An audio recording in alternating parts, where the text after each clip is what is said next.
Sir लेकिन MOU और CWC के चुनाव होते हैं या नहीं होते हैं, इससे चीनी सेना वापस चली जाएगी?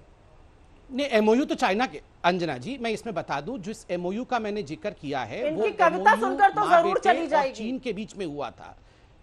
नहीं, कोई बात नहीं है। मैं तो कहता हूं आप कविता भी मत सुनिए, बिल्कुल आप पहले जाके सीडब्ल्यूसी के अध्यक्ष का चयन करिए। मैं कह रहा था जिस एमओयू के विषय में मैं बता रहा था वो एमओयू किसी और देश के साथ नहीं, शी जिनपिंग के साथ ही सोनिया जी और राहुल जी ने साइन किया था। और उसके बाद अंजना जी आपको जान के आश्चर्य होगा, जबकि उस समय के प्रधानमंत्री देश में डॉक्टर मनमोहन सिंह थे, बीजिंग में जो ओलंपिक हुआ उसमें डॉक्टर मनमोहन सिंह को नहीं बुलाया गया, उसमें सोनिया जी को बुलाया गया स्पेशल गेस्ट करके, और सोनिया जी शी जिनपिंग के साथ बैठी।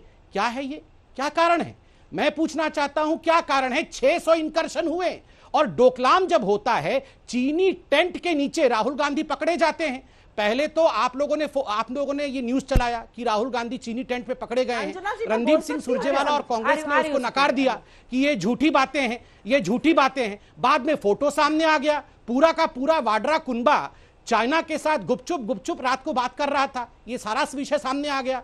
इसीलिए तो हमने सवाल पूछा कि कबर उनका है, सबर इनका टूट रहा है, इसका जवाब कौन देगा? वो आप ही को कटघरे में खड़ा करेंगे सुप्रिया जी, क्योंकि पुराने पन्नों में ऐसे कुछ लिखावट है जिससे कई बार उनको सवाल खड़े करने का मौका मिलता है। ये भी एक सच्चाई है।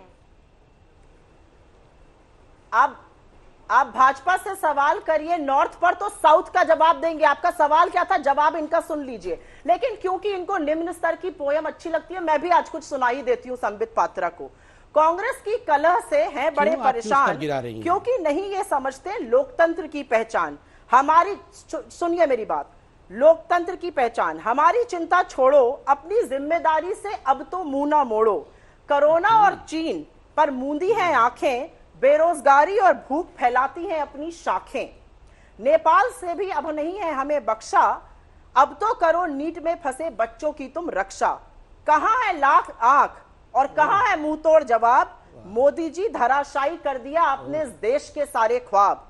सवालों से कब तक भागेंगे आप, धोते नहीं धुलेंगे इस देश के खिलाफ आपके पाप। तो यह है आपकी असलियत। अब मैं कुछ बातें बता देती हूं, क्योंकि संबित पात्रा जी सवाल का जवाब तो देते नहीं है, हमेशा इधर उधर की बातें ही करते हैं। ये सब आप लोग अभी लिखते हैं या गोला बारूद पहले से तैयार करके लाते हैं? सुप्रिया जी माफ कीजिएगा, बस पूछ रही हूँ, ये सब आप लोग अभी ऑन द स्पॉट लिखते हैं या गोला बारूद तैयार करते हैं? लिखने पढ़ने का थोड़ा शौक है जी।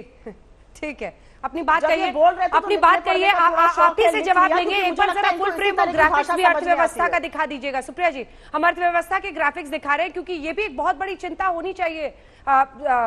संबित जी देखिए, कोरोना काल में जिस तरह से हिंदुस्तान के जीडीपी में हमने गिरावट देखी है, हम आपको कंपैरिजन में तमाम देशों को दिखा रहे हैं।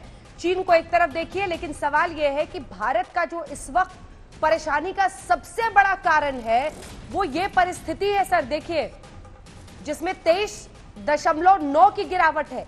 England, France, Italy, Canada, Germany, Japan, America, सबका हम स्तर दिखा रहे हैं इसी गिरावट में जो जीडीपी में देखी गई है। लेकिन हमारी गिरावट, हमारा जो घटा है जीडीपी, वो सबसे ज्यादा है, और ये एक बहुत बड़ी चिंता का सबब है भारत की नजर में। अब आप एक बार सुप्रिया जी बोल लें इन तमाम मुद्दों पर, क्योंकि उन्होंने कविता से तमाम मुद्दों को छू दिया था, तो मैंने ये दिखा दिया, फिर चर्चा आगे लिए चलेगी। सुप्रिया जी।